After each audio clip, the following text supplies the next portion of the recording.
안녕하세요. 더 스마트 상속의 이유리 변호사입니다. 저는 오늘 한국에서 그 상속받은 재산을 미국으로 반출을 했던 실제 사례 하나를 설명드리려고 합니다.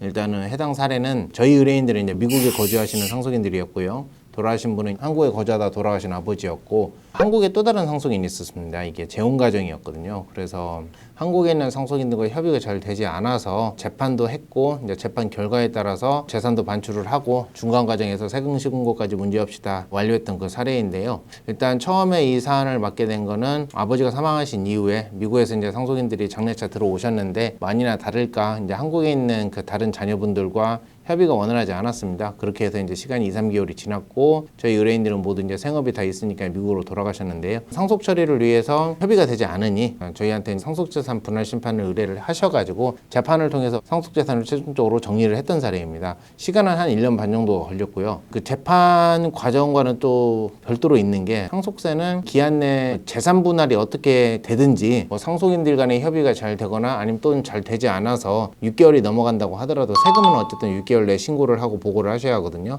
그래서 재판은 한 1년 반 이상이 걸렸는데요. 중간에 상속세 신고 기한 내에 미분할로 상속인 일부가 상속세를 신고를 했던 건입니다. 만약에 이거를 신고하지 않으면은 불가피한 가산세가 나오는데요. 흔히들 오해를 하시는 게, 전체 상속인이 다 동의를 해야만이 상속세 신고를 할 수 있는 거 아니냐라고 오해를 하시지만, 이 사안과 같이 상속인들과 협의가 되지 않아서 재산이 분할되지 않는 경우에도 상속세는 6개월 내에 신고 및 납부를 하셔야 하는 바, 일단 신고를 하지 않으면 20% 가산세가 있습니다. 신고 불성실 가산세가 있기 때문에 일부 상속인이 아직 재산이 분할이 되지 않았다는 미분할을 이유로 상속세를 신고하면, 신고를 하지 않은 거에 대한 가산세는 이제 방지를 할 수가 있어서 저희가 상속세 신고도 모두 진행을 했었고요. 상속재산 분할 심판 결과에 따라서 최종적으로 재산은 분할이 됐습니다. 금융재산은 결정문대로 저희 상속인들 계좌로 다 이체를 했고요. 그다음에 이제 부동산 같은 것도 명의 이전을 한 다음에, 이제 최종적으로 저희 의뢰인들이 원했던 것은 부동산도 매각을 해서 이제 매각 자금까지 미국으로 반출을 하기를 원했던 건이었습니다. 그래서 최종적으로 재판이 나온 다음에 이제 부동산 같은 경우에는 상대방 그 대리인과 협의를 했습니다. 지분이 정해져 있고 서로 간에 항고를 제기하지 않았기 때문에 다 같이 협의해서 매각하는 방향을 협의를 해가지고 신속하게 매각을 했습니다.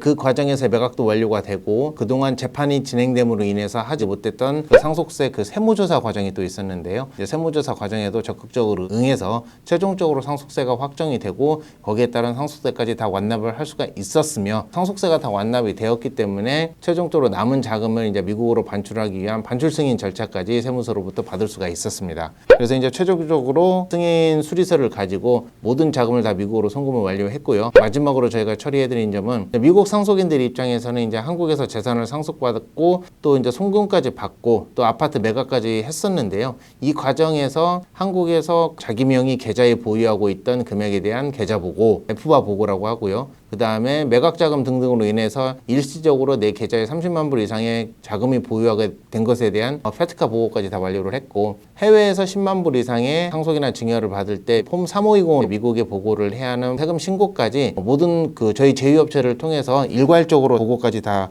완료할 수 있었던 사례였습니다. 아울러 그 의뢰인 중에 일부는 캘리포니아에 거주를 하시는 분이었습니다. 또 일부는 워싱턴에 거주를 하셨었고요. 그래서 거주하는 그 주별로 아파트 매각에 따른 주세가 나오는 주가 있었고, 주세가 또 나오지 않는 주가 있었습니다. 또 아파트 매각에 따른 양도세 차익이 상당히 발생을 했었으며, 캘리포니아 주세까지 저희 제휴업체를 통해서 일괄적으로 모든 걸 해결할 수 있었던 사례였습니다.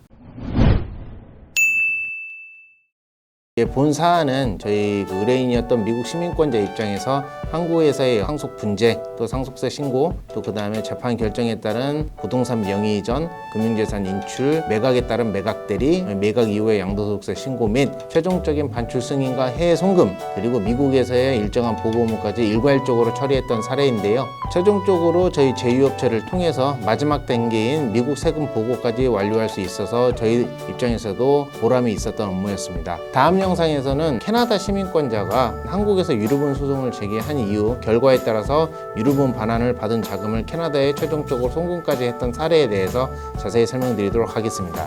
본 영상에 대해서 궁금한 점이 있으시거나 기타 다른 상속에 관련된 문의사항이 있으시면 댓글에 나와져 있는 링크를 통해 상담을 신청해 주시면 되겠습니다. 지금까지 저는 더 스마트 상속의 이유리 변호사였습니다. 감사합니다.